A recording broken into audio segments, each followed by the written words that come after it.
Esta mañana estamos frente al Mediterráneo y escuchando el sonido del mar. Me preguntaba cuáles serían los sonidos del amor. ¿Cuál crees tú que sería el sonido del amor?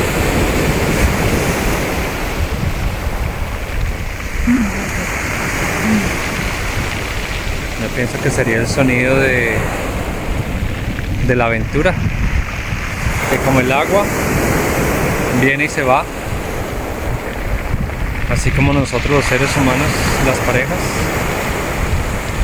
siempre llevamos cosas en el corazón y traemos otras nuevas. Es una para traer nuevas bendiciones y para dejar que de la orilla se alejen aquellas que a veces nos llevan a discusiones, a malentendidos, y que como el agua cuando viene hacia las piedras traiga alegría, paz y serenidad. Que todas las parejas puedan vivir como el sonido del mar, trayendo cosas nuevas y dejando que otras pasen.